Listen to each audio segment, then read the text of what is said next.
Bonjour and good morning. Welcome to the Halifax Youth Forum on Immigration and Diversity. Bienvenue. L'immigration et la diversité. Je m'appelle Aaron Chan et je suis un jeune ambassadeur d'Expérience Canada 150 et moi. Et je suis honoré d'avoir été invité à agir à titre de maître de cérémonie pour votre événement d'aujourd'hui. My name is Farid Ahmed and I'm also a youth ambassador for 50andMe. Je suis Farid Ahmed et je suis jeune ambassadeur d'expérience et je suis honoré d'avoir été invité. Les terres sur lesquelles nous sommes réunis aujourd'hui font partie des territoires traditionnels non cédés des Mi'kmaq et Wolastoqiyik. We would like to begin by acknowledging that we are in the Mi'kmaqi, the ancestral and unceded territory of the Mi'kmaq people. This territory is covered by the treaties of peace and friendship, which Mi'kmaq and Maliseet people first signed with the British Crown in 1725. The treaties did not deal with the surrender of lands and resources, but in fact recognized Mi'kmaq and Maliseet title and established the rules for what was to be an ongoing relationship between nations. L'événement d'aujourd'hui est diffusé en direct sur le web dans tout le Canada et nous savons qu'il y a au moins 500 jeunes provenant de 8 provinces et territoires qui nous suivent aujourd'hui. Nous aimerions vous souhaiter la bienvenue aussi. Nous vous encourageons à prendre part activement aux discussions en nous transmettant vos questions afin que nous puissions les poser à nos conférencières. Et plus tard, au courant de la journée, vous aurez également la chance de partager les réflexions et les idées qui ont émergé durant les ateliers que nous allons faire en petits groupes. For online participants, we will be Pour accepting les your participants feedback en from ligne, your nous allons breakout accepter sessions votre prior to, rétroaction de during, vos and séances de following groupe the sessions. avant, Webcast durant et pendant la participants can séance. send questions and Les comments by participants sur le following these web steps. peuvent envoyer Click les the questions participate button on the en webcast cliquant sur player, le enter your email address, bouton and finally write your question Participate. in the space provided and press send. Donnez votre adresse courriel, Alternatively, écrivez you can votre send your question feedback et following your envoyez. breakout sessions Vous or feedback to the pouvez questions we aussi pose nous to our envoyer dedicated email vos that is rétroactions en envoyé vos forum150@experiences.canada.ca. questions au courriel forum 150 à It is now my pleasure expérience.canada. to introduce C'est you un to the plaisir pour moi de President vous and CEO of Experiences présenter la Canada, présidente et organizer of the Canada directrice générale 150 d'Expérience project. Canada. Mesdames et messieurs, Deborah Morisson, présidente et directrice générale d'Expérience Canada.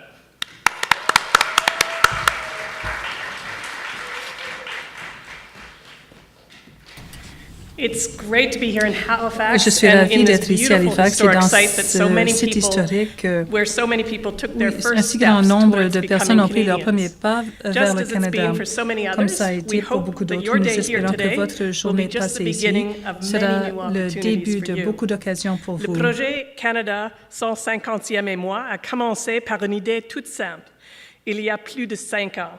Nous savions que le 150e anniversaire du Canada arrivait à grands pas et tout comme les célébrations du centenaire ont appartenu à une génération, nous voulions trouver une façon de mettre la jeunesse canadienne actuellement à l'honneur dans le cadre des célébrations à venir. But a lot has changed since Beaucoup a changé depuis 1967. Thanks to the 1967 emergence of new grâce à l'émergence de technologies and nouvelles digital technologies communications. et de Your communication generation is numérisée. so much Votre more génération connected to the rest of est the beaucoup plus world réseautée and much more et aware of the beaucoup plus issues and challenges consciente facing our des planet. enjeux qui nous We know you affectent. want to Nous change the savons que world vous voulez just as changer much le as every monde generation comme has toutes les before générations you. qui vous ont But précédé. you are probably the Mais ones that vous actually have the serez tools sans and doute la capacity to génération do it in a ayant way les that outils no et other la capacité generation de le could faire before. comme nulle autre génération Et avant vous. pourtant, même si vous explorez ce vaste univers numérique et participez à des communautés de tous les types imaginables, le fait est que la plupart des jeunes Canadiens, au moment d'atteindre 18 ans, auront probablement visité un pays étranger, mais n'auront fort probablement jamais visité une autre province du Canada. By the time young Canadians are 18 years of age, Ayant they're atteint more l'âge de likely 18 to have ans, visited les jeunes another Canadiens country auront than to have visited visité the un autre province next pays door to them. qu'une province avoisinante. Des possibilités pour les jeunes Canadiens et Canadiennes de réseauter les uns avec les autres seem to us to be growing fewer and fewer semble while the être rest de of the world moins is en opening moins up to possible, you. tandis que vous êtes But one of the ouverts most amazing things de about façon Canada mondiale. is that you can Une chose discover the étonnante au world's Canada, c'est que vous cultures, pouvez découvrir languages les without cultures et les ever langages du leaving our Canada borders. sans quitter And there nos is propres so much frontières. we can Et il discover y a about the beaucoup de choses world que nous pouvons by faire talking first en and parlant much more d'abord often et en with each parlant other. souvent entre We know nous. we're not Nous perfect. savons que nous ne sommes We pas have our own parfaits. issues to Nous avons nos resolve, propres and problèmes there à are certainly régler. many things we could be Il y a doing des choses better. que nous pourrons faire autrement ou améliorer. Nous sommes emballés par la possibilité que les citoyens du Canada deviendront des citoyens du monde. Donc, nous voulons que les fêtes du 150e permettent aux jeunes Canadiens et Canadiennes de penser d'abord aux défis propres au Canada dans ce contexte mondial. Ayant ce que vous avez au sujet de ces enjeux auxquels nous faisons face ici et en apprenant davantage sur les organisations qui peuvent nous permettre de régler ces problèmes, ferons-nous des citoyens et citoyennes mondiales. Nous vous demandons de nous parler de vos plus grands défis et les possibilités auxquelles nous faisons face au Canada. Plus de 2500 d'entre vous avaient répondu à cette question et de plus en plus de jeunes participent lors de chaque forum régional.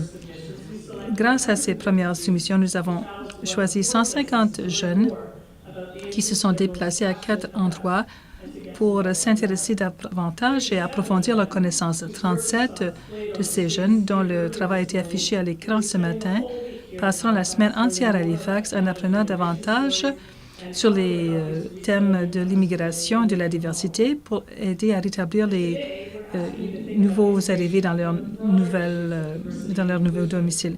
Mais nous vous demandons de penser à l'immigration et à l'inclusion. C'était un des 3 grands sujets d'intérêt parmi les jeunes qui ont présenté leur projet. Clairement, vous croyez à la force de notre diversité, mais beaucoup d'entre vous pensez que nous pouvions en faire davantage et mieux faire.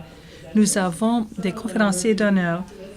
Parmi ces personnes sont des militants et des chefs de file qui pourront vous montrer comment une personne peut faire une différence. Et dans quelques minutes, vous entendrez de la part de dieux canadiens extraordinaires qui vont vous parler de diversité et d'inclusion, la sénatrice Ratna Amidva et la légendaire olympienne, l'honorable Chantal Petitclerc.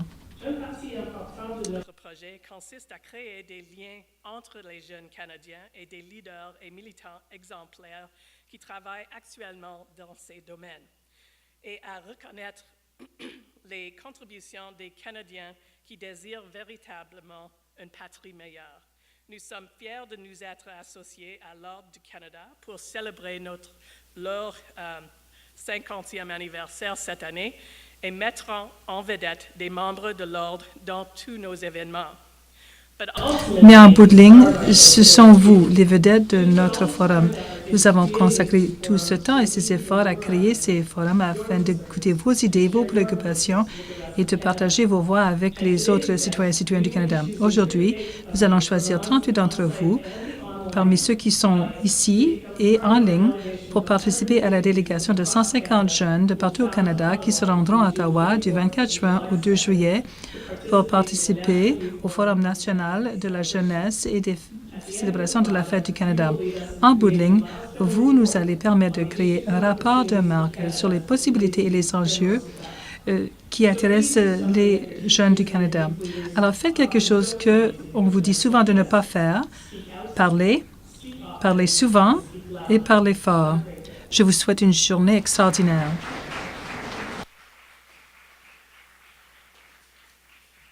Merci, Deborah. Il y a plusieurs personnes que nous aimerions remercier pour avoir rendu possible ce projet. Plus particulièrement, Canada 150 et le programme Les Jeunes s'engagent du ministère du Patrimoine canadien. Nous aimerions remercier également nos commanditaires nationaux, le groupe Banque TD, Great West Life, la Fondation McCain et WestJet. Here in Halifax, Canada 150. Ici à Halifax, le projet Canada 150 et moi comprend nos partenaires de la gouvernement de Nouvelle-Écosse, Parc Canada et ISANS. Et merci à nos commanditaires Air Canada et Via Rail. Soutenir les jeunes, promouvoir l'éducation et le militantisme communautaire sont les pierres angulaires de notre stratégie communautaire. Nous sommes fiers d'être partenaires avec eux et le projet Canada 150 et moi. C'est un plaisir pour moi de vous inviter Keisha Campbell, directrice de succursale du groupe Banque TD, de vous adresser la parole. Bonjour tout le monde. L'énergie est un peu faible. Est-ce que vous pouvez crier un peu fort pour mobiliser l'énergie? Je suis pas mal embarrassée d'être avec vous ce matin, inspirée, à vrai dire, de regarder autour de moi et de voir vos visages prêts à diriger le changement en matière d'inclusion et de diversité. Vous savez, je suis le produit de l'immigration et le Canada est pour moi mon chez nous. et je suis arrivée en Ontario, mais aujourd'hui, au fait, je suis résident de la province de la Nouvelle-Écosse. Alors, voici ce que je dois vous dire aujourd'hui et ensuite je vais donner la parole à vous pour vos discussions au courant de la journée. Des forums tels que celui-ci, donnant à chacun de vous la possibilité d'échanger avec d'autres, votre créativité, vos grands défis et les possibilités auxquelles vous faites face, représentent pour nous la génération de l'avenir. Et il est très important en regardant nos célébrations pour le 150e anniversaire du Canada. Nous savons qu'une plus grande sensibilisation publique et mobilisation communautaire sont les premiers pas pour nous permettre de surmonter les grands défis qui nous attendent, qu'il s'agisse de l'environnement, des droits de la personne, la diversité et inclusion, le thème de nos discussions aujourd'hui, ou la façon de nous montrer au reste du monde pour faire preuve d'innovation et de créativité. Monter cette sensibilisation dès un bas âge. Et moi aussi, je me vois parmi ce groupe de jeunes, mais je vous regarde et je vois que ce n'est plus le cas. Mais grâce à vos discussions, les Canadiens ici et ailleurs seront un exemple positif pour la responsabilité sociale, pour continuer à bâtir des collectivités durables. Beaucoup de défis auxquels nous faisons face aujourd'hui, ici et ailleurs, exigent de nous une meilleure nouvelle façon de penser, innovation, nouvelles perspectives. Et c'est pourquoi vous êtes là aujourd'hui pour partager vos perspectives d'avenir. Nous avons un défi, non pas seulement de vous laisser les problèmes, mais nous avons besoin de votre soutien pour profiter des forums d'aujourd'hui, pour réseauter et créer de nouvelles possibilités en matière de leadership et de pensée critique. Donc, sentez-vous osé aujourd'hui, partagez vos opinions, pensez que vous êtes habilité et que vos voix seront entendues et que même la moindre idée, si elle mène à l'action, peut entraîner de grands changements à l'avenir. Si j'ai une demande à formuler aujourd'hui, parce que je me place là où j'étais lorsque j'avais votre âge, c'est de vous réseauter, rester ensemble, parce que ce sont vous les dirigeants de demain.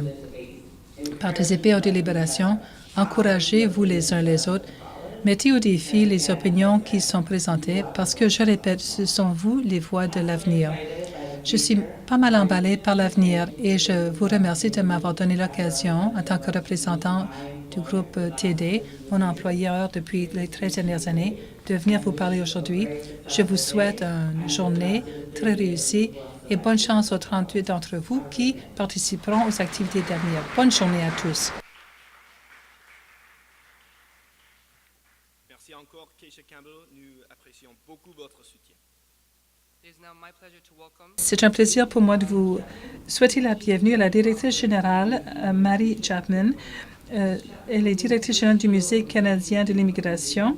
Elle a été nommée la première directrice générale en 2011, mais elle a été la force motrice de ce musée depuis les 15 dernières années. Directrice générale du Musée canadien de l'immigration.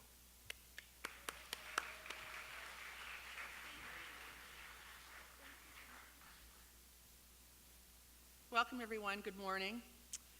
I have the honor, and it is a privilege to be the CEO of this museum. Bienvenue. And on behalf of myself and our entire team, Au nom de moi-même, je veux continuer la tradition de vous souhaiter la bienvenue ici aujourd'hui et bienvenue à nos invités spéciaux, les sénatrices Omidvar et Petitclerc, d'avoir accepté de se joindre à nous. C'est une très belle journée et je répète ce que Keisha a dit. Moi, je pense que je suis relativement jeune.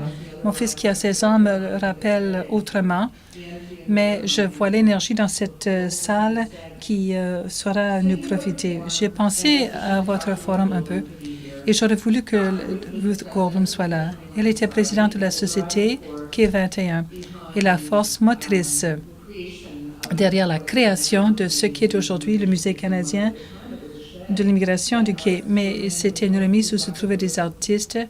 Auparavant, il n'y avait pas grand-chose ici. Sa vie est témoin du fait qu'une personne peut faire une différence. Vous savez, la plupart des gens pensaient qu'il s'agissait d'une vieille remise et le port pensait que c'était un lieu difficile à gérer. Mais elle a vu très clairement ce que pouvait devenir cet endroit. Elle avait une vision et de l'énergie et elle pouvait voir ce qui allait aboutir avant que personne d'autre. Et nous voilà, elle a concrétisé ce projet pour nous. Alors, j'espère que je pourrai partager un peu de l'inspiration qu'il a dirigée et que vous pouvez agir. Elle a réussi, les gens ne savaient pas. On pensait que nous étions le magasin Pure One. C'est arrivé. Ma mère elle-même pensait que je travaillais chez Pure One Imports. Mais sachez que vous pouvez faire une différence. Et votre travail aujourd'hui est tout à l'honneur de la vision de ce musée. Dialogue, engagement, mobilisation. Et je sais qu'il aurait voulu être là avec vous aujourd'hui. Et c'est une grande chance pour moi et un privilège d'être avec vous. Profitez de vos discussions. Amusez-vous. Je sais que vous êtes prêts à commencer. Permettez-moi de passer à la chose la plus importante pour moi et de vous présenter quelqu'un de très particulier. Ratna Oumidvar fait partie de cette énergie. Elle est reconnue à l'échelle mondiale en matière de migration, de diversité et d'inclusion. Elle est elle-même venue au pays. Ses expériences, elle a écrit un livre intitulé Letters to the Country. C'est un livre extraordinaire et je le garde comme lecture de chevet, comme elle le sait très bien. Elle est sénatrice indépendante de l'Ontario, nommée par le Premier ministre Trudeau il y a un peu plus d'1 an, même si cela peut sembler un peu plus longtemps que cela, parce que vous avez beaucoup réussi. Et il y a un thème dans tout ça. Elle est la directrice générale fondatrice et actuellement éminent professeur invité à Global Diversity Exchange, l'école de gestion Ted Rogers à l'Université Ryerson. Elle dirige l'Environics Institute et l'organisme Samara. Et elle est présidente émérite du Toronto Region Immigrant Employment Council, ainsi qu'ancienne présidente de Survie Syrie. La sénatrice Oumidvar est quelqu'un que je connais depuis très longtemps. Moi, je l'ai rencontrée seulement l'automne dernier, mais elle a tellement de réalisations pour faire effondrer ces barrières. Elle a été nommée à l'Ordre de l'Ontario en 2005 et elle est devenue membre de l'Ordre du Canada en 2011. En reconnaissance de ses efforts dans le domaine de la défense des droits des immigrants et son dévouement pour réduire les inégalités de toutes sortes au Canada. Et en 2014, elle a reçu la Croix de l'Ordre du Mérite de la République d'Allemagne en faisant la promotion des relations entre l'Allemagne et le Canada. Donc, elle n'est pas très grande, un peu comme Ruth, mais elle est énorme en termes d'énergie et de personnalité. Alors, il me fait plaisir de demander à l'honorable Ratna Oumidvar de vous présenter la première allocution de la journée. Bonne journée à tout le monde.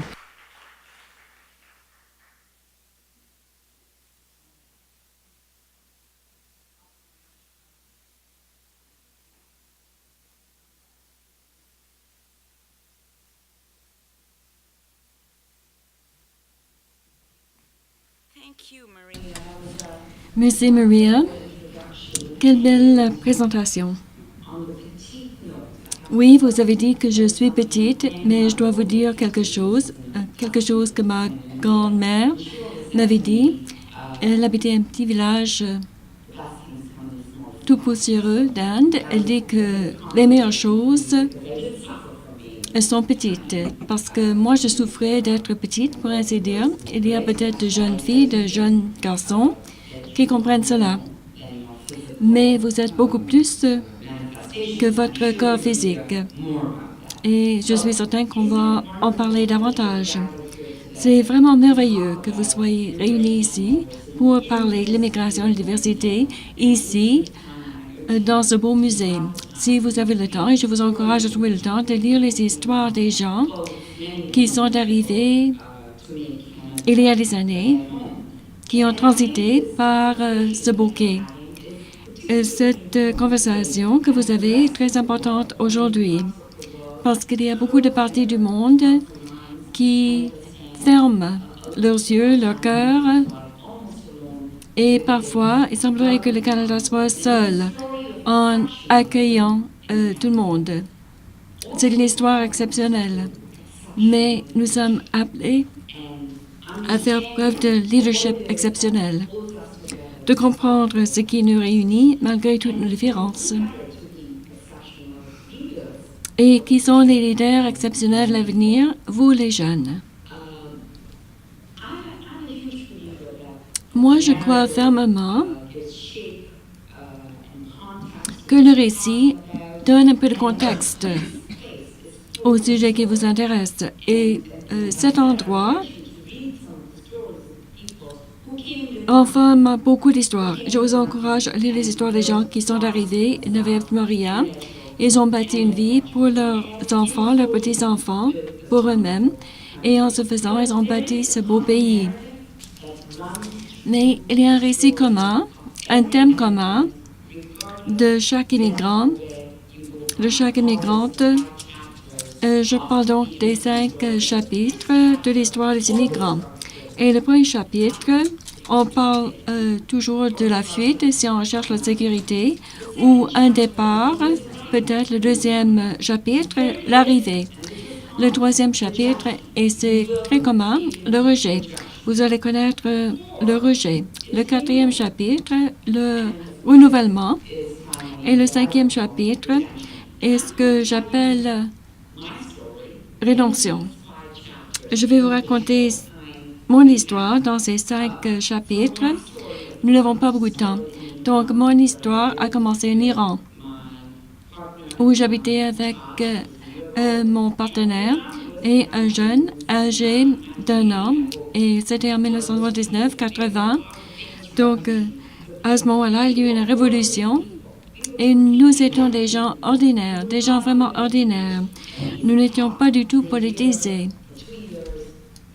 Et pendant 1 an ou 2 ans, on y habitait. On pensait, bon, la révolution ne va pas nous toucher. Mais faites-moi confiance. On ne peut pas se divorcer de ce qui se passe au monde. Et un soir, la révolution nous a touchés de façon très rude. Nous devons donc essayer de partir le lendemain à la suite d'un bombardement. Il fallait prendre l'autobus et nous sommes arrivés dans le nord de l'Iran, à l'est de Turquie, le long de la frontière entre les 2 pays. On était dans une salle comme celle-ci et j'étais d'un côté avec ma famille, avec 100 autres personnes qui voulaient partir. Et l'autre côté, il y avait la Turquie et une photo de Khomeini. Et de l'autre côté de la salle, une photo d'Atatürk où on voulait aller. On était entourés de soldats, de jeunes garçons en effet, aussi jeunes que vous. Mais voici la différence. Ils avaient peur parce que pour la première fois, ils avaient du pouvoir, ils étaient des soldats et ils avaient des armes. Et une chose que j'ai apprise au cours des années, c'est une combinaison toxique. La peur et les armes, c'est une combinaison toxique. Donc nous avions grand peur et nous voulions traverser la frontière. Je me souviens d'une promesse que je me suis faite. Je ne suis pas religieuse, mais je suis très spirituelle. Et je me dis, bon, Dieu nous aidait à passer de l'autre côté. Et je ne vais jamais plus demander dans ma vie. Et nous avons pu traverser de l'autre côté. Donc, moi, je ne suis qu'être humain. Je n'ai pas tenu promesse. Mais de temps à autre, je réfléchis à ce moment-là. Et je me suis rendu compte que je suis vraiment très chanceuse. Quand nous sommes arrivés, donc tout était très différent. Bon, beaucoup de règles écrites et non écrites. Et maintenant, je me pose des questions, même en tant que Canadienne, depuis bon nombre d'années. Je suis frappée par la politesse des Canadiens. On fait la queue. On respecte l'espace des autres. C'était de nouveaux concepts pour moi. Et j'ai connu le rejet aussi pendant la première semaine, la deuxième semaine. On m'avait demandé de changer de nom parce que mon nom était trop bizarre, c'était trop différent, difficile à prononcer. Bon, beaucoup de voyelles, beaucoup de consonnes.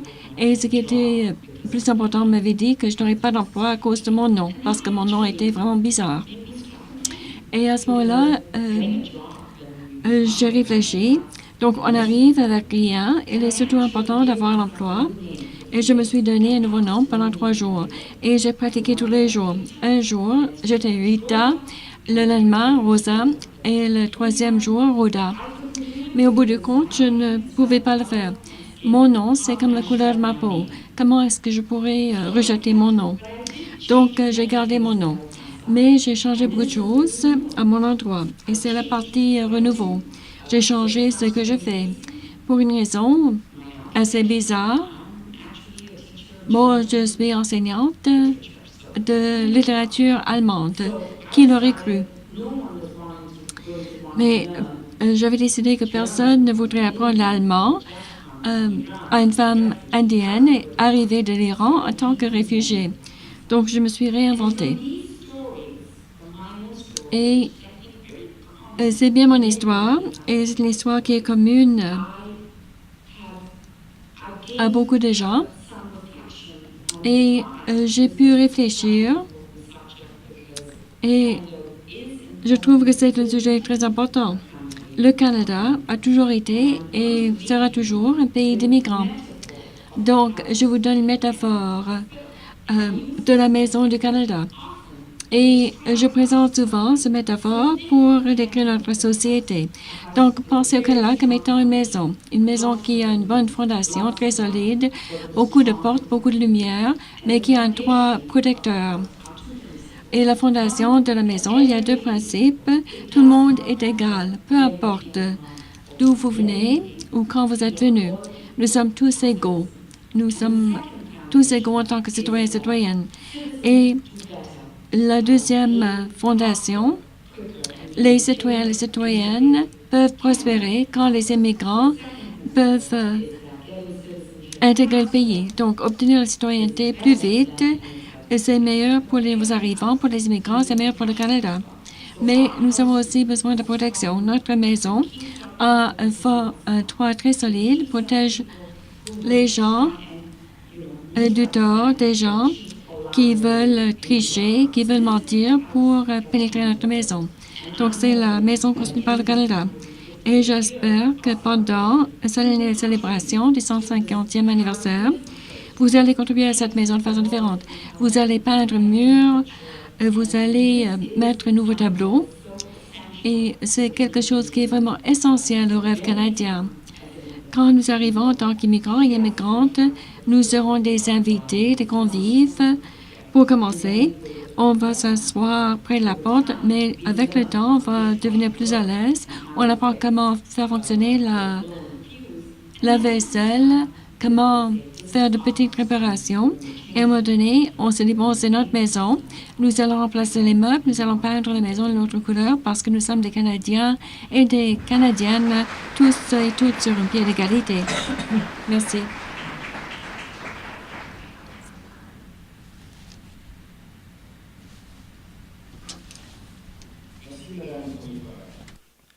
As an immigrant myself, born in Afghanistan, En tant qu'immigrant né en Afghanistan, je comprends très bien votre histoire, les 5 chapitres que vous avez mentionnés.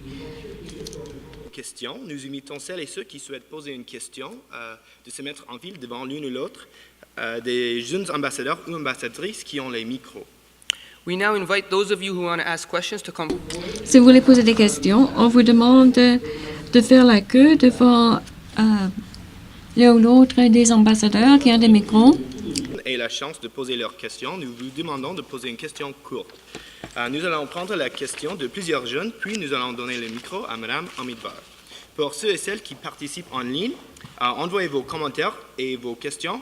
Ça va nous aidera à faire entendre votre voix durant la discussion.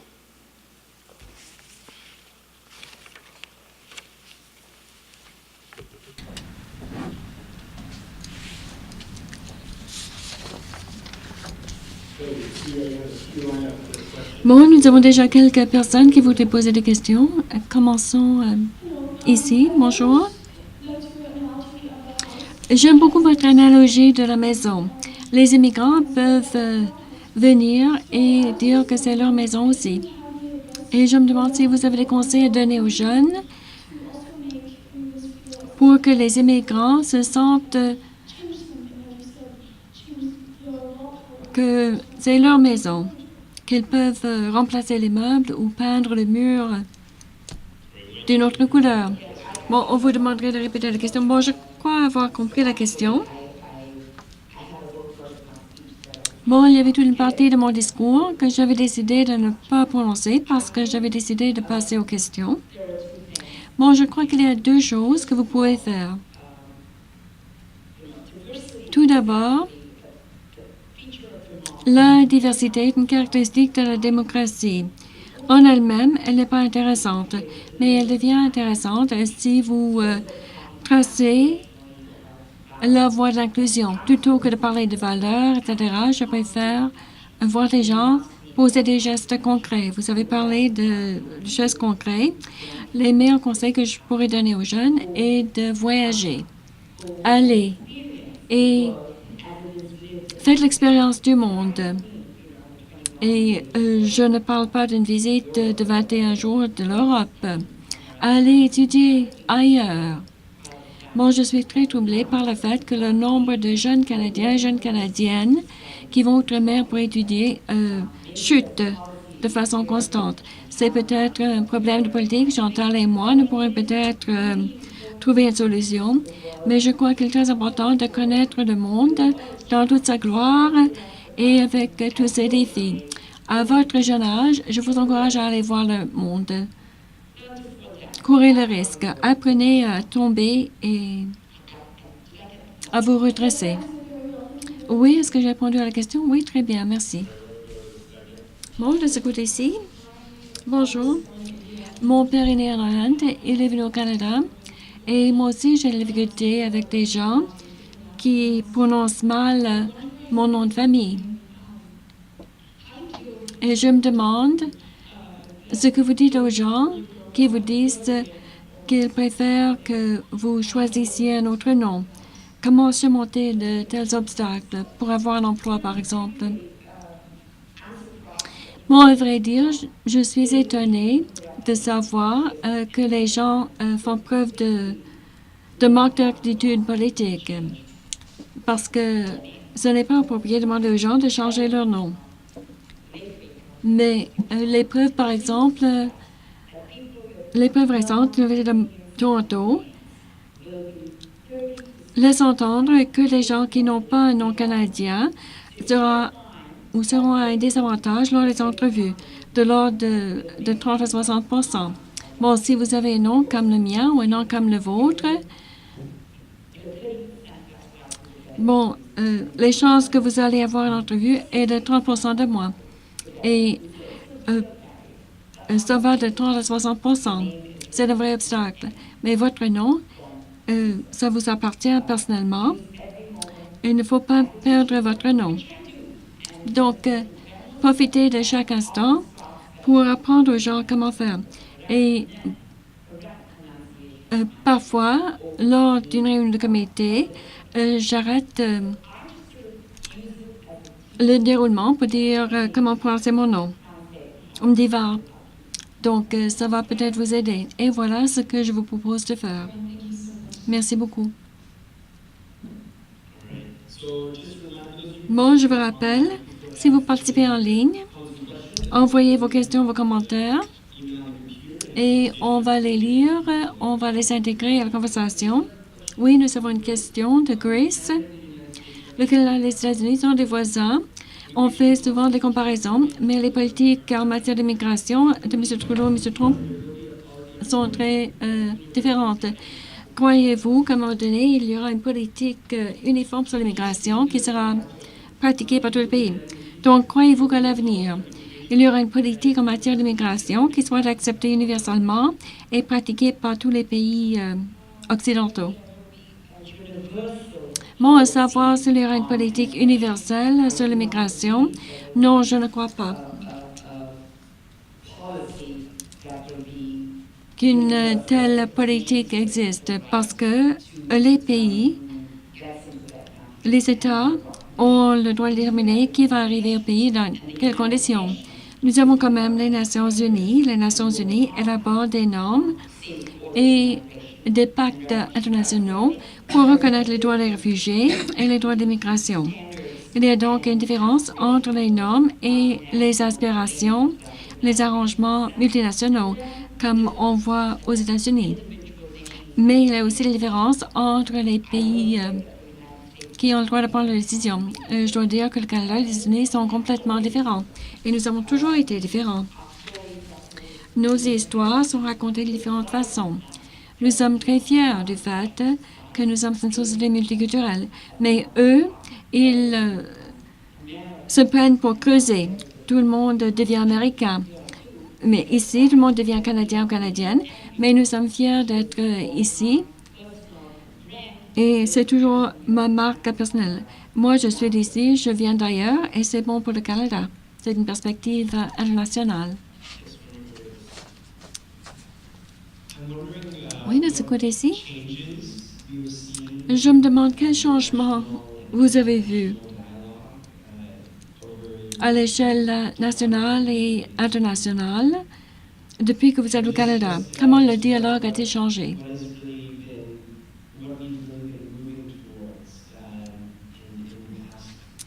Et surtout depuis quelques décennies en matière d'immigration.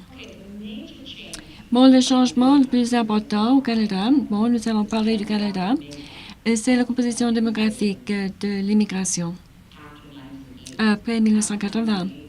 Après 1980, parce que nous avons éliminé un préjugé. On choisissait des immigrants d'origine européenne. Mais maintenant, il y a un processus de sélection à l'aveuglette, pour ainsi dire, ce qui a ajouté à la diversité du Canada. Autre chose qui s'est produite au début des années 2000, ce récit se répand à travers le Canada, et voici, le Canada a besoin d'immigrants. Donc, de façon générale, si vous tenez compte de notre récit politique, il n'y a pas de formation politique qui soit contre l'immigration. Oui, on peut discuter de l'immigration, mais on n'est pas contre l'immigration. Tout le monde comprend l'impératif démocratique. Sans immigration, ça va être une trajectoire à la baisse pour le Canada.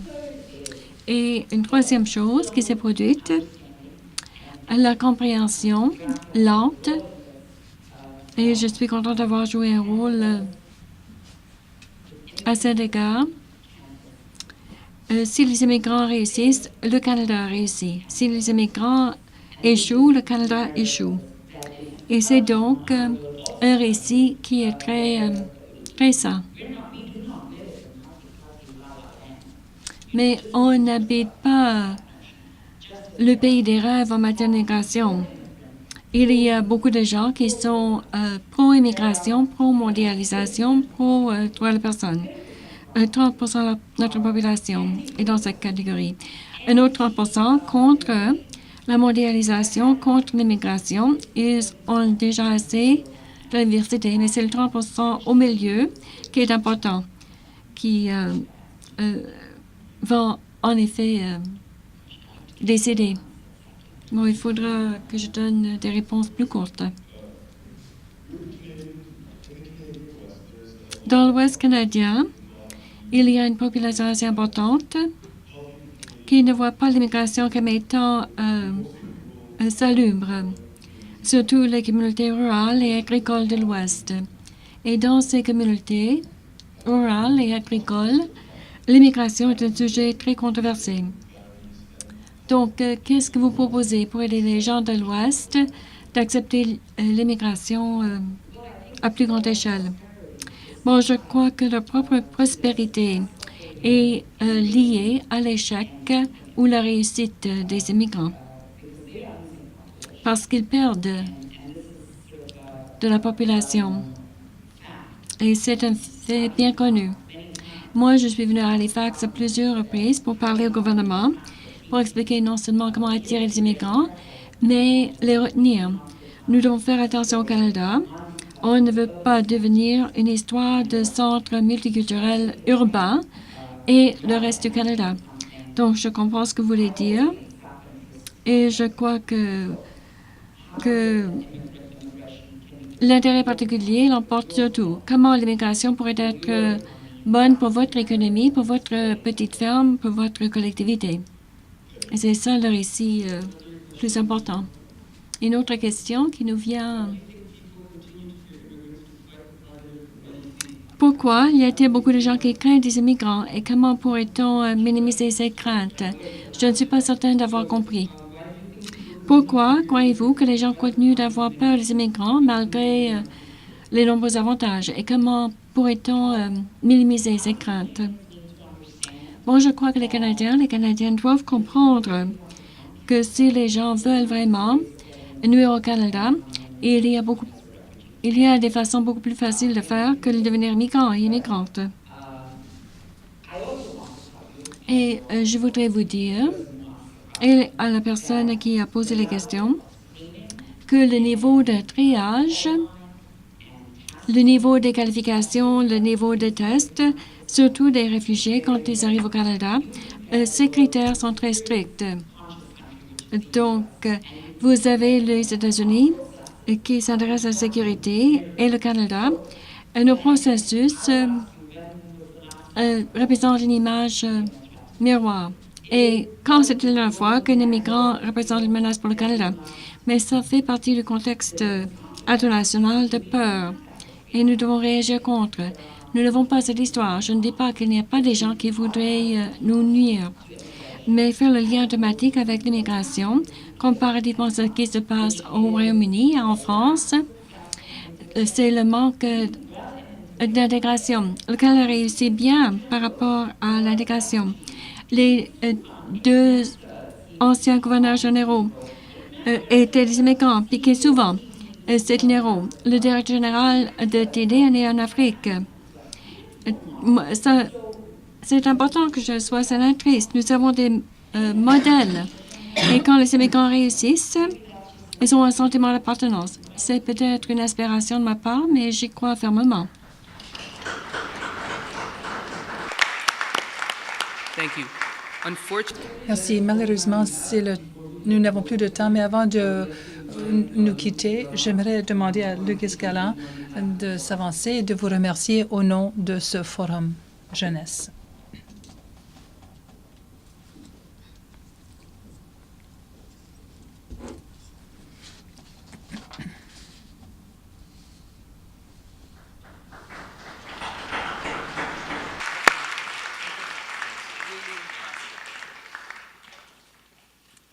Our second presenter this morning is Nous accueillons maintenant l'honorable Chantal Petitclerc, ancienne paralympique et ancienne chef de mission pour l'équipe paralympique à Rio. L'usage de ses jambes à cause d'un accident à une ferme de son ami. Avec le soutien de son professeur de l'éducation physique, elle a appris comment nager et a commencé les courses en fauteuil roulant compétitives. Elle a ensuite participé aux Jeux olympiques 5 fois en gagnant 14 médailles d'or et 21 médailles en total.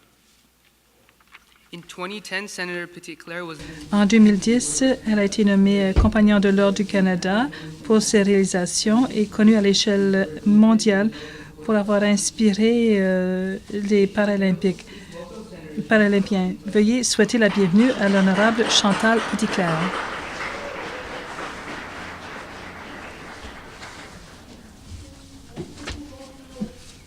Sénatrice Umidvar, you're lucky you have to... Vous avez de la chance d'avoir appris un vol parce que j'aurais pu vous écouter pour un autre 15 minutes.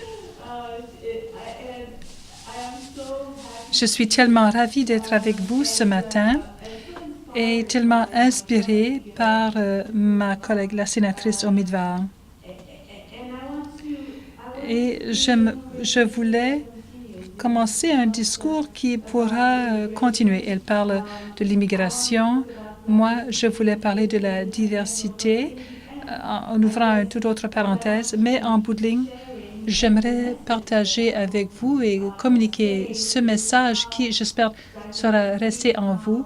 C'est par quel moyen la diversité et nos différences nous donnent du pouvoir et font notre force, pas seulement en tant que personne, mais en tant que pays. Avoir cette opportunité de partager avec vous mon parcours un petit peu d'athlète, mais mon parcours de personne aussi. And I do want to share. Et j'aimerais partager avec vous mon parcours et un peu comme a fait la sénatrice Omidvar, parce que pour moi, être différente, étant une personne handicapée, c'était pour moi un grand défi. Et j'y crois fermement, parce que je crois qu'en bout de ligne, ça ne fait aucune différence qui nous sommes, d'où nous venons et ce que nous essayons de réaliser. Avec le temps, les efforts et les passions que nous avons en nous, je le sais et très pertinemment que nous aurons à faire face à beaucoup de défis pour simplement atteindre l'objectif que nous visons. Je crois également que nous avons des talents particuliers et des différences, certaines différences plus visibles que d'autres, mais ces différences font de nous des gens uniques en notre genre et qui fait notre force. Vous comprendrez que pour moi, j'ai eu un très grand défi au tout début et c'était le défi de l'accident. Je viens d'un tout petit village, Saint-Martin-de-Carrière. Nous étions chez des amis de la famille qui avaient une ferme.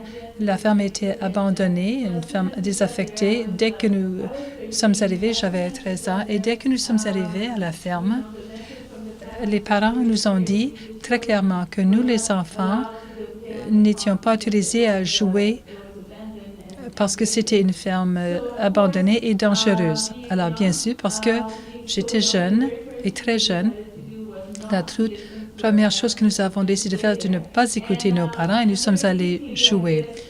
Et bien rapidement, il y avait une porte brisée qui était par terre.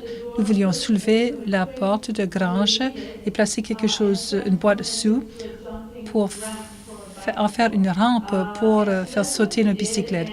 C'est ce que nous avons fait. Et en soulevant la porte, mon ami est parti pendant 10 secondes. Et vous savez, 10 secondes, parfois, c'est tout ce que ça prend pour changer une vie à tout jamais. Et à l'âge de 13 ans, et je n'étais pas aussi musclée que je l'étais lors des Jeux olympiques, je n'ai pas pu soutenir la porte. La porte est tombée sur moi et ça a brisé ma colonne vertébrale. Et je suis devenue paraplégique à l'âge de 13 ans. Et je veux parler de cet incident, pas que vous pleuriez pour moi, mais parce que pendant cette époque, voici ce que j'ai appris. Et dans les moments de défi où nous devons surmonter, et lors d'une tragédie comme celle-ci, ce sont les moments les plus difficiles de notre vie, mais ce sont les moments pendant lesquels nous apprenons qui nous sommes, qui sont les gens autour de nous. Et ce que j'ai appris de cette expérience, j'ai appris de cette expérience que lorsqu'on perd le contrôle, surtout dans un accident comme celui-ci, par exemple, on ne prévoit pas ce genre d'accident, on ne veut pas que ça arrive, mais lorsque ça arrive et il faut y faire face. Et ce que j'ai appris, c'est que dans une situation où on perd tout le contrôle, le seul contrôle qu'on a, c'est la maîtrise de ses propres émotions et la maîtrise de son attitude personnelle. La sénatrice Omidvar a été le grand témoin de ça, que l'attitude vaut pour tout. En raison des gens merveilleux que j'avais autour de moi, j'ai eu l'occasion de comprendre rapidement que même dans ce fauteuil roulant, même si j'étais différente, ma vie ne s'est pas arrêtée. J'ai commencé un nouveau parcours et j'avais quand même beaucoup de défis à surmonter, mais beaucoup de possibilités qui m'attendaient. Et j'aimerais parler avec vous de certains de ces défis parce que ces défis représentent ce que nous pouvons réaliser dans ce pays.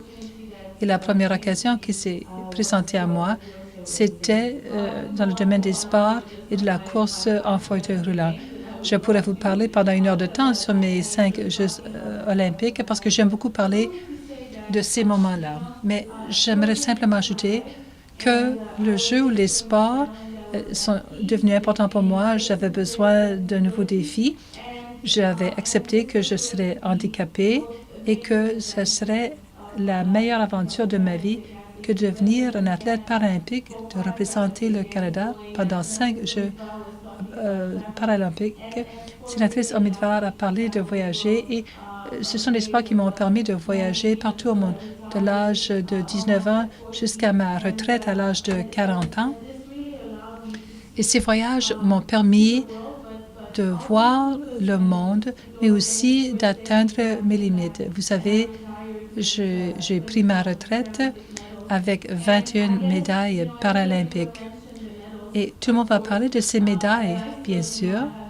Et moi, je les ai, ces médailles. J'aime bien les regarder, bien sûr.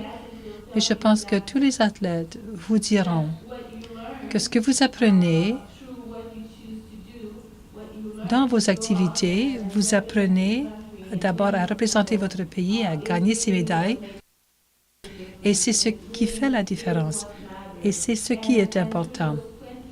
Et tout au long de ces 20 années d'entraînement, et j'ai travaillé très fort tous les jours pour représenter mon pays et de sacrifier beaucoup pour atteindre ce niveau élite. Chaque fois que je participais à des Jeux, cela a fait de moi ce que j'allais devenir. Et j'étais fière du pays que j'habitais. Je ne crois pas que les athlètes paralympiques ou les athlètes ne sont pas autant reconnus et apprécions les athlètes ici au Canada, et surtout lorsqu'il s'agit d'athlètes paralympiques. Et c'est la différence qui est devenue une force pour moi. Donc, un diront, il faut transformer une faiblesse en une force. Et c'est exactement ce qui est arrivé dans mon cas.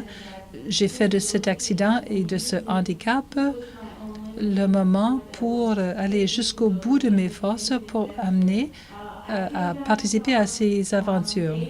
Je suis revenue de Bégin. J'ai pris ma retraite en 2008 avec toutes ces médailles, avec toute cette passion pour mon sport et toute cette expertise. Et au moment de prendre ma retraite après les Jeux de Bégin, la question la plus importante pour moi était, comme beaucoup d'athlètes qui prennent la retraite, et ma question a été la suivante. Que vais-je faire de ma vie? Ou comme les athlètes disent, qu'est-ce que je vais faire lorsque je serai grand? Parce que le sport est tellement agréable. Et en utilisant mes différences, comme une personne avec une incapacité en tant qu'athlète, j'ai eu la très grande chance de pouvoir travailler à Londres pendant 2 ans. J'ai travaillé pour le comité organisateur des Jeux olympiques à Londres au moment de leur préparation aux Jeux olympiques. J'ai représenté et j'ai entraîné des athlètes à Londres. Et je suis revenue au Canada ayant acquis cette expertise. Et de retour chez moi, je me suis rendu compte que je voulais avoir un impact sur les autres et que ma participation à ces activités sportives m'avait tellement rapporté, que ça m'avait tellement donné que je voulais trouver un endroit dans ma vie où que moi, je pouvais aussi redonner aux autres. Et un mardi soir, à 17h20, j'étais chez moi, le téléphone a sonné. Et en répondant au téléphone, j'ai entendu « Allô Chantal, allô Madame Petitclerc, voici le Premier ministre Justin au téléphone. » Alors mon fils, qui a 3 ans, ma toute première réaction était « Ah non, la bonne n'est pas là. » Et mon fils parlait, il voulait prendre le téléphone de ma main. Et j'ai dit au Premier ministre Trudeau, je lui ai dit, excusez-moi, c'est tellement fort, c'est mon fils, Elliot. J'approuve du nom, m'a-t-il dit. Et c'était à ce moment-là que j'ai appris que j'avais été nommée au Sénat. Et vous savez, au même moment, j'étais quand même dépassée. C'est un énorme privilège et aussi une énorme responsabilité. Les nouveaux sénateurs sont nommés depuis un peu plus d'1 an. Et lorsque je suis arrivée au Sénat, je me suis demandé comment vais-je prendre tout ce que je suis, tout ce qui est important pour moi, que ce soit la santé, les sports, l'accès aux activités physiques pour tous, les droits des personnes avec handicap. Comment vais-je utiliser ces connaissances et cette passion? Comment vais-je l'employer au Sénat pour jouer le rôle qui va me permettre de faire de ce pays le meilleur pays au monde? Et pendant les premiers mois, je n'ai pas eu de réponse quant à ma question. Pendant les premiers mois, je voulais apprendre où était le Sénat par rapport à la cafétéria et les toilettes. C'est un nouvel environnement. Et apprendre à naviguer ces nouveaux parcours et aussi de rencontrer un si grand nombre de gens merveilleux autour de moi. Et la préparation de loi mais vous savez, 1 an plus tard, je dois vous dire que je fais une différence au Sénat et que le Sénat fait une différence dans les vies des Canadiens et Canadiennes. C'est extraordinaire.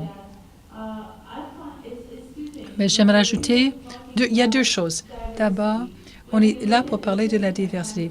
En regardant le Sénat, c'est un exemple parfait de la diversité parce qu'il y a des gens de partout au pays qui ont toutes sortes d'expériences et d'expertise. Moi, dans le domaine des sports, la sénatrice Omidvar est spécialiste en immigration. Il y a des gens dans les domaines de la science, de la médecine, des avocats. Et après 1 an, je me suis rendu compte à quel point toutes ces différences, tout le monde respectant leur passion pour atteindre leurs limites et leurs objectifs, pour rassembler tout ça, c'est quelque chose d'étonnant et de puissant. Et c'est ce qui explique la diversité. Et aussi, c'est ce qui représente vous tous. Et c'est pourquoi je voulais vous parler très rapidement de mon parcours. J'aurais pu parler pendant plus longtemps, mais vous pouvez voir le lien. Et vous pouvez voir qu'il n'y a pas beaucoup de pays où je pourrais moi-même, Chantal Petitclerc, où j'aurais pu avoir ce merveilleux parcours, ayant subi cet accident très jeune et d'avoir accès aux soins de santé abordables et les meilleurs soins possibles afin que je puisse reprendre ma santé, pour avoir accès, pour aller à l'école, pour fréquenter l'université et pour avoir tout ce qui est offert aux autres pour devenir paralympienne et avoir l'Ordre du Canada en tant que paralympienne. Ça peut vous paraître si peu, mais il n'y a pas beaucoup de pays où les athlètes paralympiques ont la meilleure reconnaissance qu'on peut avoir au pays. Et aussi qu'un athlète en fauteuil roulant devienne membre du Sénat. Alors, voici ce que je vous dis. Nous sommes dans un pays où tout est possible. Et si c'était possible pour moi, il est sûrement possible pour chacun et chacune d'entre vous. Et c'est possible quand nous décidons que nous allons agir. Et c'est le message que j'ai à communiquer concernant la diversité. Que quiconque pense que la diversité est une faiblesse a tort. La diversité fait de nous un peuple particulier et fort, pas seulement en tant que personne humaine, mais en tant que pays. Alors, merci d'être là, de m'avoir écouté, de participer à cette conversation sur la diversité et aussi de ramener ça là où vous êtes et de garder ça devant vous là où vous allez. C'est un très grand plaisir pour moi d'être là. Merci pour tout ce que vous allez faire à l'avenir.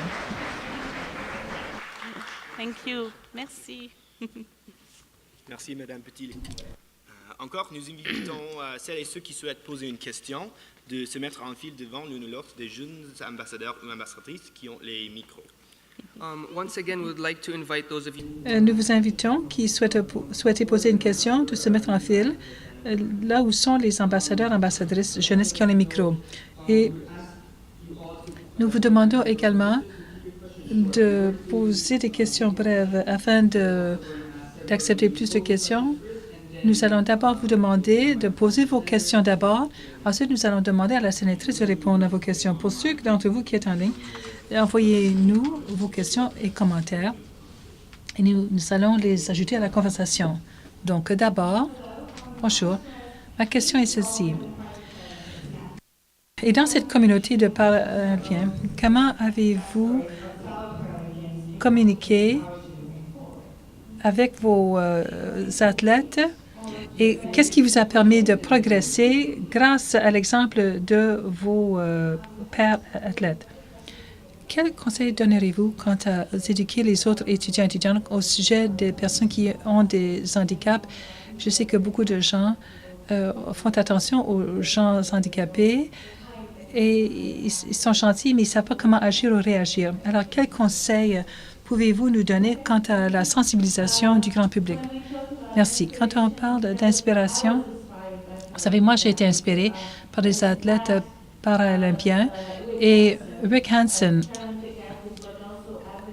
athlète et aussi défenseur de personnes handicapées, m'a inspirée lorsque j'ai commencé. Même avant de commencer la course, il a visité mon école 2 ans après mon accident.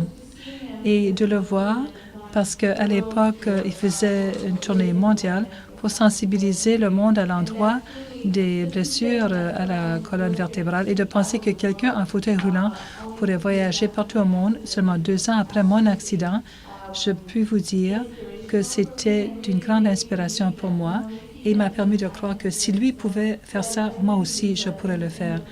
Alors, je crois à cette inspiration communiquée par d'autres, lui et beaucoup d'autres, des athlètes paralympiques ou non. Vous savez, j'ai été inspirée par les athlètes olympiques et en tant qu'athlète paralympique, je sais que moi-même, j'ai inspiré d'autres athlètes qui n'étaient pas handicapés. Et cela m'amène à répondre à votre question. Comment doit-on agir ou réagir et comment pouvons-nous nous sensibiliser nous-mêmes? Vous savez, je pense que la meilleure façon d'agir est simplement d'être la personne que nous sommes, de ne pas avoir peur de poser des questions et de ne pas trop protéger. Je pense que c'est l'erreur qu'on commet souvent, c'est de faire trop. Et les gens handicapés, si ces personnes ont besoin d'aide, vous demanderont de les aider. Et en réalité, il s'agit de ne pas porter un jugement. Je vais faire attention avec ça, mais vous savez, si quelqu'un est en fauteuil roulant, c'est facile. Mais avec certains handicaps, et je sais que j'ai des amis qui ont des problèmes à s'exprimer en raison de leur incapacité. Et les gens vont parler plus lentement ou vont parler plus fort en pensant qu'ils ne sont pas aussi intelligents qu'ils le sont.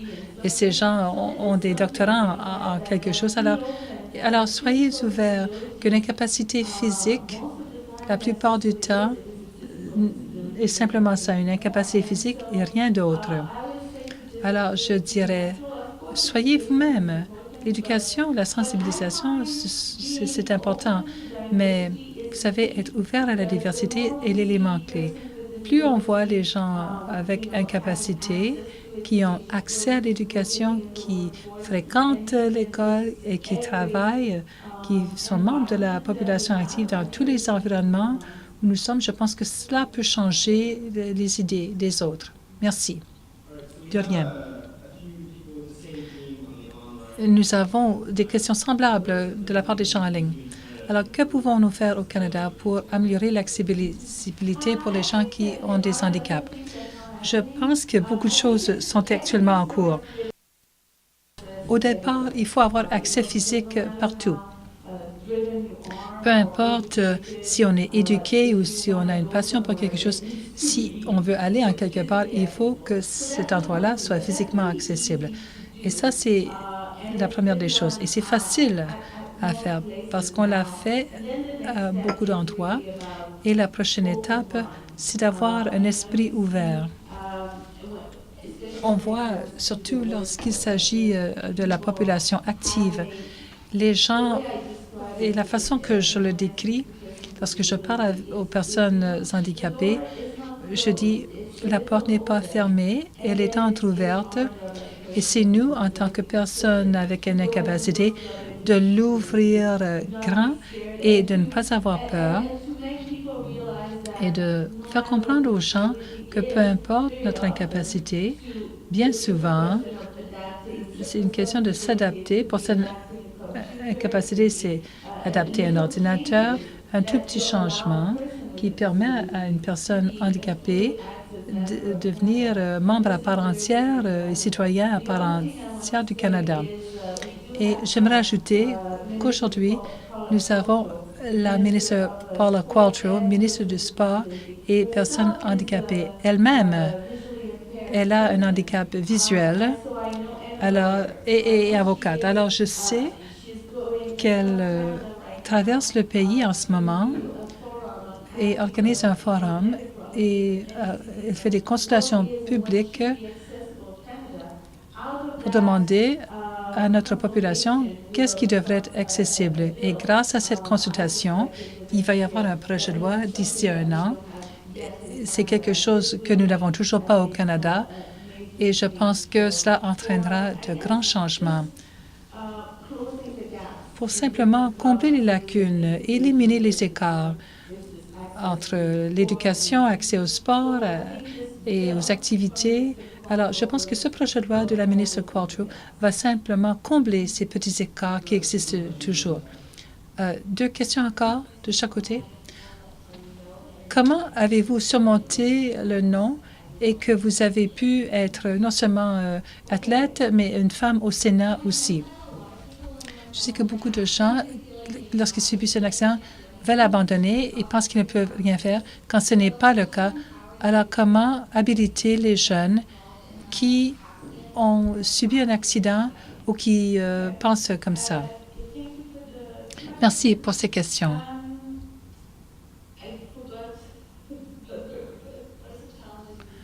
Quels sont les défis auxquels vous avez fait face en tant que femme au Sénat? Vous savez, je pense qu'il y a beaucoup de défis. Je suis une femme, une personne handicapée, ancienne athlète paralympique.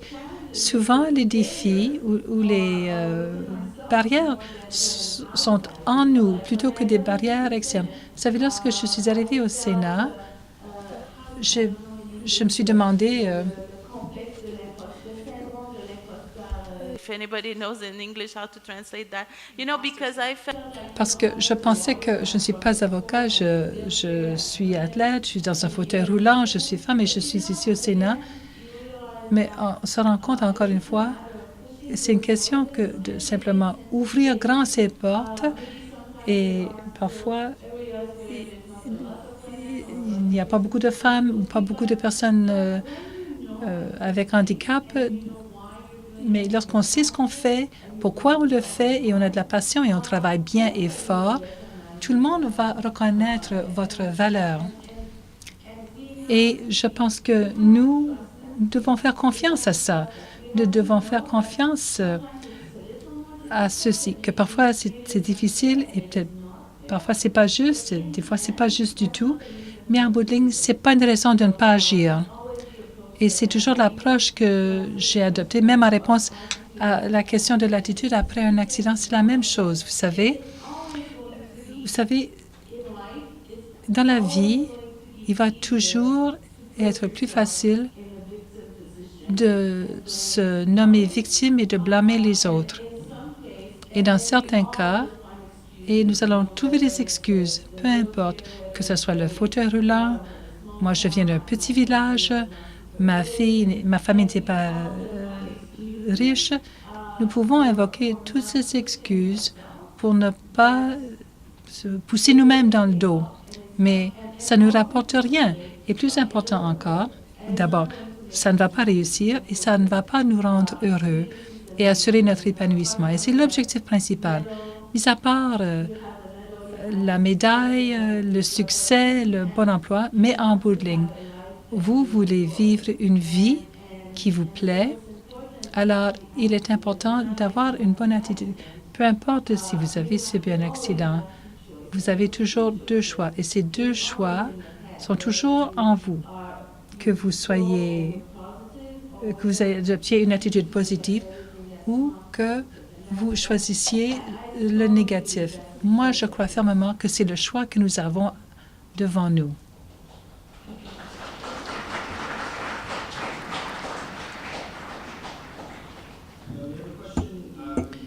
Une question de la part de Grace en ligne.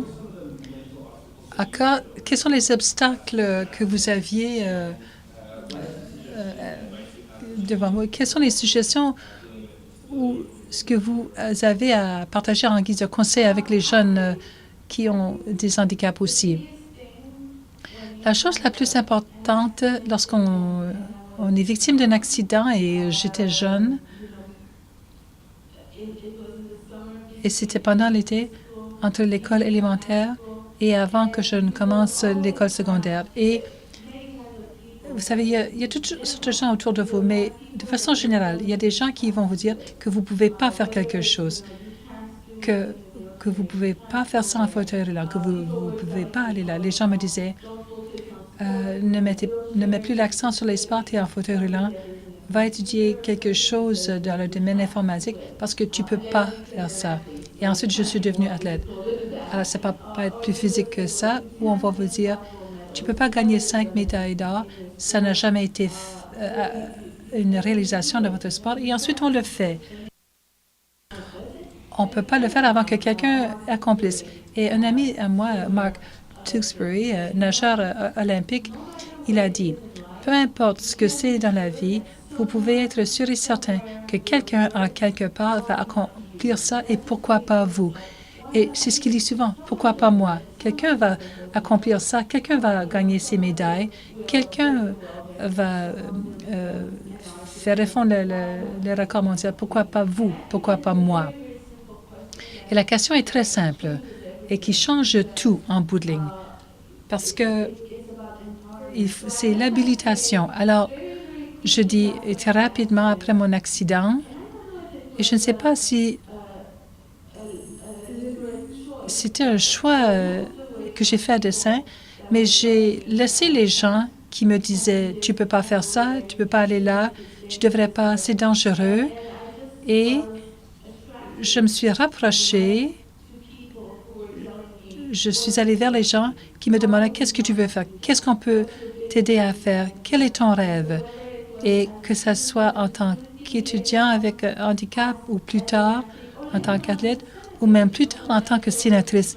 Quand j'ai dit à quelques amis, j'ai demandé est-ce que je devrais faire ça? Je ne suis pas avocate, je ne suis pas politicienne. Alors, rapprochez-vous des gens qui ont confiance en vos forces. Ce sont les gens que vous voulez autour de vous. Trust in your strength.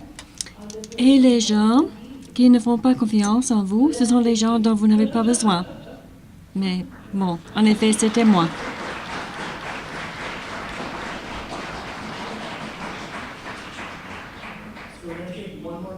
Bon, une dernière question qui nous arrive en ligne. Comment harceler le pouvoir de la diversité? Étant donné les pressions, encourageant les gens à s'intégrer. Bon, on ne peut pas s'intégrer et être unique. Il est question de respect. Bon, on a les gens autour de la table, tout le monde est différent, la couleur de la peau est peut-être différente, la religion, l'accent, des gens qui ont des handicaps, qui ont une orientation sexuelle différente. Nous avons tous quelque chose à contribuer qui fait en sorte que la vie est plus intéressante, plus amusante et qui renforce le pays. Je crois fermement. Donc, quelqu'un comme moi, qu'est-ce que cette personne va m'apprendre? Mais moi, je peux apprendre beaucoup de choses. Des gens qui pensent de façon différente, qui ont une apparence différente, et c'est comme ça qu'on devient une meilleure personne, un meilleur être humain. Donc, il faut embrasser, accueillir la diversité. Être particulier, être unique n'est pas une contradiction. Et voilà ce que nous devons faire. Et c'est peut-être un peu plus difficile, il sera plus facile d'être au sein d'un groupe si tout le monde fait comme vous, qui regarde comme vous, qui a votre perspective, qui ressemble à vous. Mais dans un tel contexte, on ne peut pas s'épanouir. On peut s'épanouir en accueillant les défis.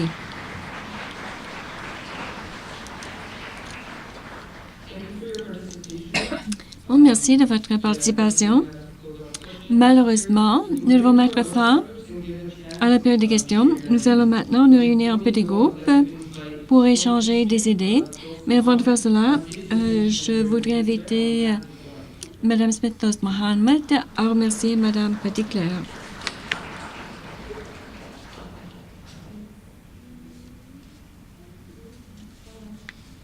Merci beaucoup. Bon.